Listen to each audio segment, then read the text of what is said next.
Good evening, I'm Glenn Robinson. Coming up next on the News 10 Early Edition, Hartwell Field is back in the running. The Mobile County Commission was under fire today over the jail situation. I'm Alan Green. I'll have a full report in the news. We'll have some public reaction to yesterday's news of the state legislature voting itself a pay raise. And the governor wants to spend some money to build prisons and rehabilitate inmates. We'll have that story tonight on the news. Ed Perme has your weather forecast. And Ron Gollnick has the TV 10 Top 10 High School Football Poll. All this and much more coming up in the next 30 minutes. Stay with us. The News 10 Early Edition with Glenn Robinson, Ned Perme, and Ron Gollnick. Good evening. Time is running out for the Mobile County Commission. It has to find a site for a new county jail, and nothing seems to be working out. Representatives from Hartwell Field and the March Against Crime both spoke out against the commission today. Alan Green was at the meeting. But we feel very, very let down by your judgment. Wilfred Madison is a representative of the Coalition of Concerned Citizens, residents living near the Hartwell Field site. It's their neighborhood that now becomes the prime site for a jail for a second time. The county commission had tried to buy property on Blakely Island, land owned by ADSCO, but the asking price was quite a bit above the county's highest appraisal on that property.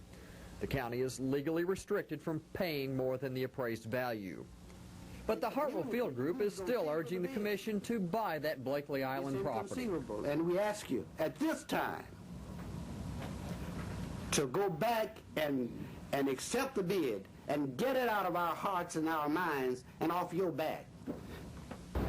Another group, March Against Crime, was also upset, but their beef was in the commission's failure to find a jail solution.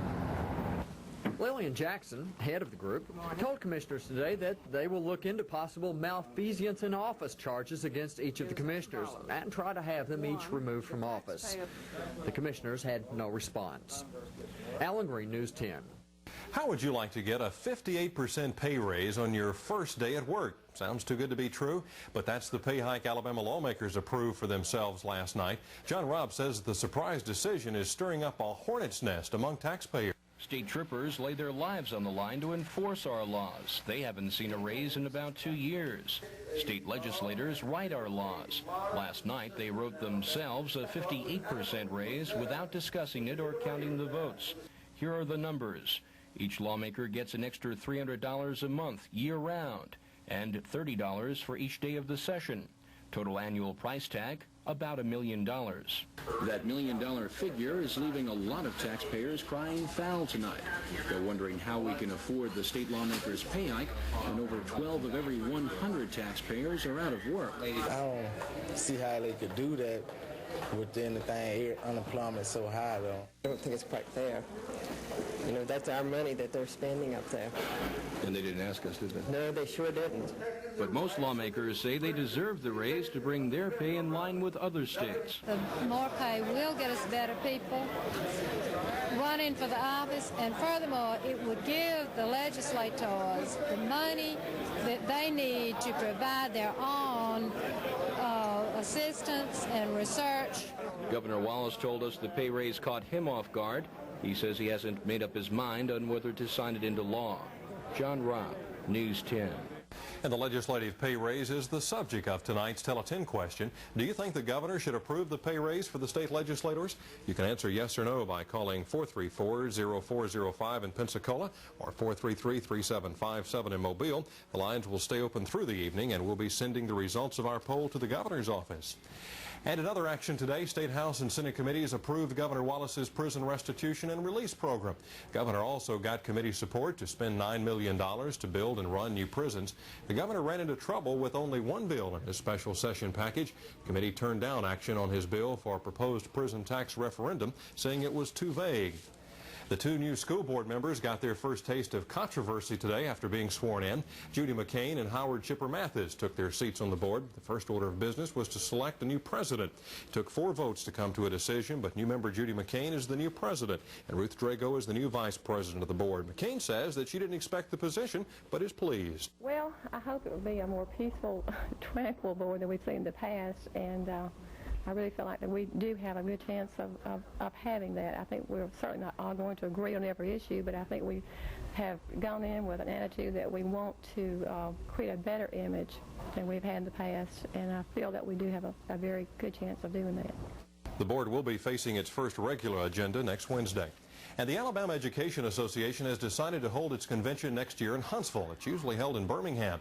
The teacher group, which holds its meeting in March, usually brings about 4,000 delegates to its convention.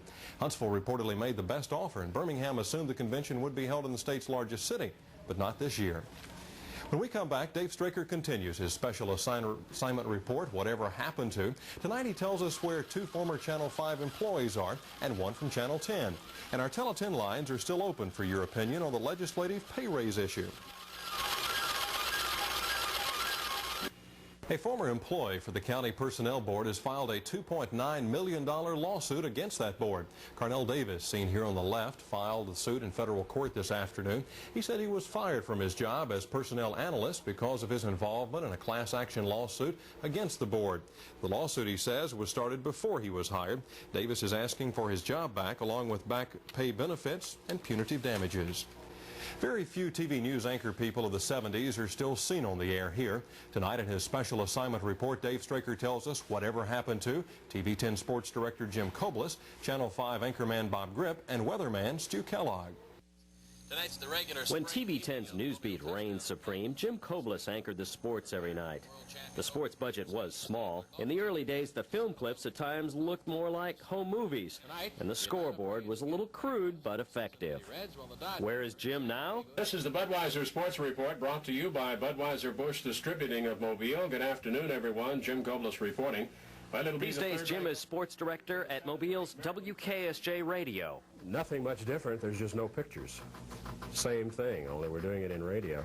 And reaching a lot of folks and having a great time. Across the street in the late 70s, Bob Grip and colleagues were beginning to challenge Newsbeat in the rating battles. Grip left Mobile a couple of years ago to go to Channel 10, in Norfolk, Virginia, that is.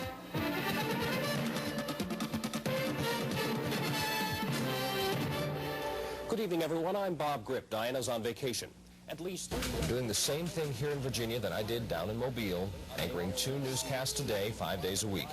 I like to get back to Mobile whenever I can. I miss the crab claws, the scamp almondine at Constantine's, and all the friendly people back in Mobile. In the old days at Channel 5, Grip worked with a weatherman named Stu Kellogg, who one night forgot where he worked.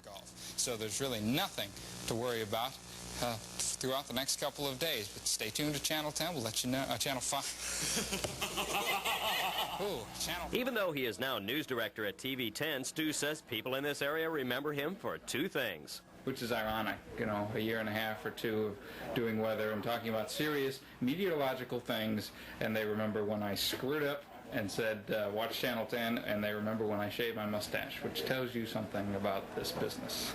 Dave Straker, News 10. After this, Ned Perme has the midweek weather forecast for us, and you can still call in. Our Tele 10 poll question tonight tells us, what do you think about the legislative pay raise? Boy, kind of a cool day today. It was great. It was super. It was fantastic. Beautiful. All over the state. Looks like our weather is going to last for another day. I've got some bad news for the weekend. Yep. Yeah. I'll discuss that in a second. Oh, okay. Let's start with the good news first. A beautiful night tonight. Clear skies, 54 in Mobile, 55 in Pensacola. Humidity is at 41 to 48%. Barometric pressure 30-11 and rising. Winds are out of the northwest at 9 to 12 miles an hour. And we still have crystal clear skies. Those clear skies are going to be a problem tonight. What I mean is clear skies and light winds. Frost is in the forecast. 60 was the high today. Last night's low, just about what we predicted, 38. It was 39 is the official low temperature reading. And we've had no rain showers in the past 24 hours. But by the weekend, folks, looks like a chance of rain reappearing. The system that moved through our area on the satellite picture is now well off into the Atlantic coastline. You can see that frontal system drops out of the main storm center. Cloudy skies did continue to linger, though, through the Ohio Valley, all the way from extreme North Alabama. They had some cloud cover today up through the Ohio Valley and all the way into New England. That's where the trouble spot was. A lot of heavy rain, flash flood watches out from upstate New York, excuse me, all the way to Maine. And on top of that, in the mountains, that's turning to snow. Clear skies, as you can see, all the way from Texas, the Central Plains, right into the southeast. So another day of nice weather. But look here, a massive area of cloudiness starting to develop in the west associated with a new storm system. And unfortunately, looks like by the time that reaches us, it'll be just in time for the weekend. Looking at the map tonight, that system is moving now into the Central Plains. And by tomorrow, shower activity tomorrow morning should begin to start to develop over the Central Plains states, all the way from Kansas, Nebraska, into Minnesota and the Dakotas. And back in the cold air, that's going to be turning into some snow activity once again in the Rocky Mountain regions. They're loving it. The ski resorts up there are doing real well. They're starting to get some great snowfall. So if you're planning a ski vacation later on this year or early next year, right now things are looking real good. That storm system and the associated cold front trailing down through the southwest, moving very slowly, and for that reason it's going to be with us a couple of days. Looks like Saturday and Sunday, a chance of some showers throughout the region as that frontal system moves through. Until then, we have a large high pressure area that's right over Texas and Louisiana, continuing to circulate some cold air in. Look at the readings today. Freezing readings, only in the mid-30s over the northern sections of the country, particularly the Great Lakes states, 40s through the Ohio Valley, 50s in North Alabama, and like I said earlier, we only got up to 60 degrees tonight with clear skies and light winds.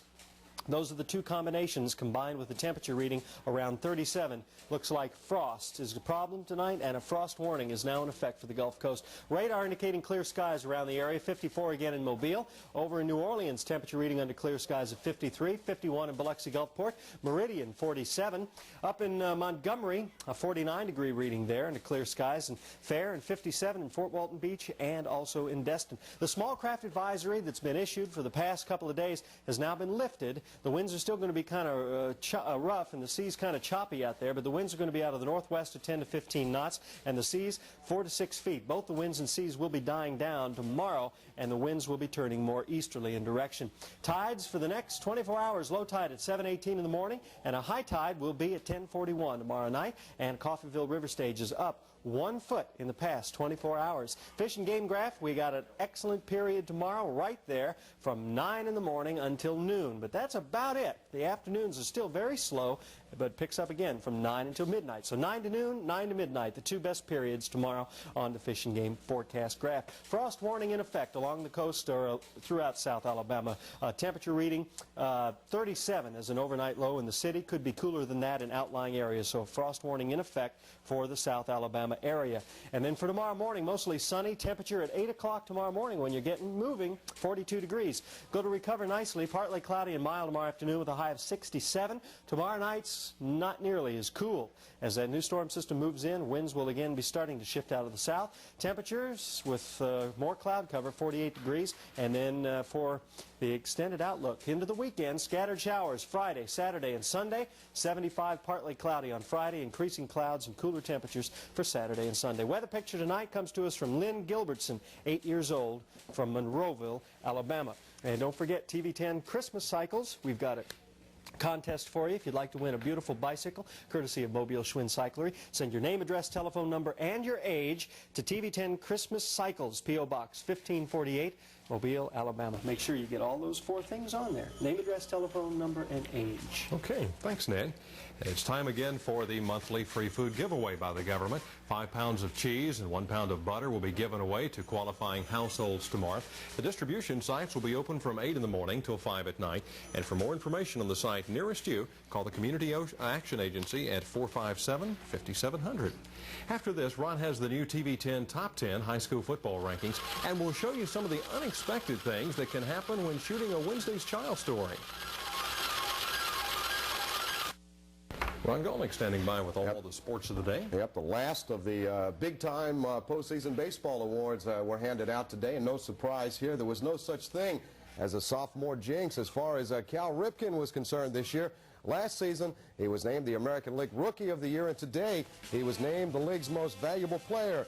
Ripken played in all 162 games for the Orioles, the only player in the entire league to accomplish that feat. He batted .318, knocked in 102 runs, and he clubbed 27 homers. Ripken's teammate Eddie Murray was second in MVP voting today. In football, Pat Dye has been named the National Coach of the Week by UPI for leading Auburn past Georgia on Saturday. Dye has been coaching for 10 years, and his teams have won 2/3 of the games they've played, but he's never been National Coach of the Week. We congratulate him for that tonight. And we have some changes in our next to last TV 10 Top 10 high school football rankings tonight. We'll crown a champion next Wednesday night. Murphy is still #1, but Theodore has moved into 2nd place.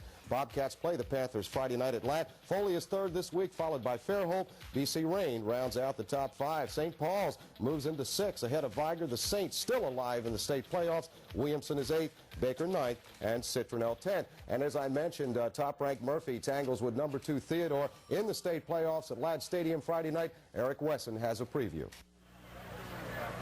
With Michael Pierce officially out of the Murphy lineup for the year, can the unbeaten Panthers muster enough offense to penetrate that big, rough, and tough Theodore defense? I don't feel like it's going to be any difference with Michael. We'll follow him because everybody knows he's a fantastic back. But if we continue to block and execute real well, we'll be all right. He's a good back, and he helps their offense a lot. But anyone they put in there is going to do a heck of a job. I know that.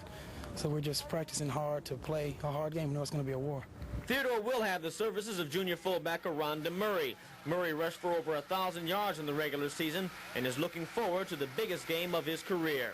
We came very close last year and we came short, so we want to make up from last year and go all the way. Brute strength versus brute strength. It should be a dandy. Murphy versus Theodore Friday night at Ladd Stadium. Eric Wesson, Sports 10. And Brenda Tenderfoot continues to aggravate and agitate the crowds at Expo Hall. Last night, she pulled her best act to date. Brenda, just a valet, goes into the ring to assist her partner, Rip Rogers. But Ken Lucas gets hold of her and he administers some pain. But in the process, she flips a can of mace or spray perfume to Rogers on the canvas. Lucas then goes to pin Rogers, and he gets the surprise of his life, a face full of the gooey stuff. He was out for the night and also down for the count, a move that didn't sit well with the crowd.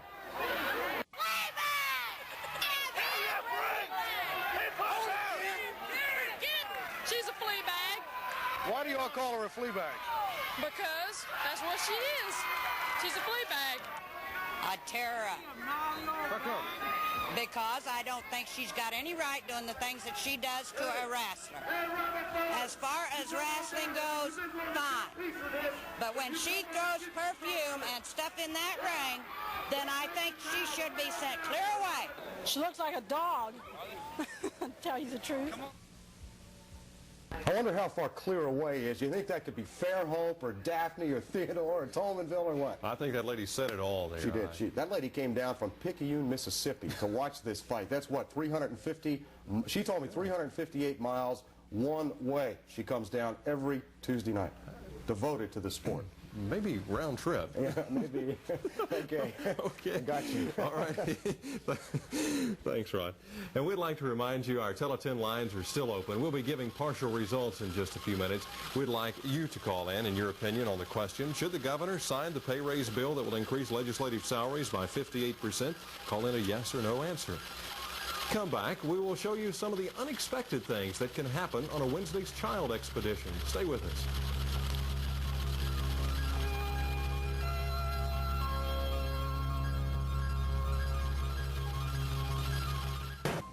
Each week on Wednesday's Child, we show you youngsters from Alabama, Florida, and Mississippi who are looking for adoptive homes.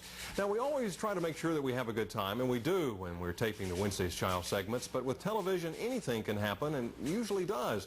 Tonight, we thought we'd share with you some of the things that didn't quite make it in one of the regular reports.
tried to run over him.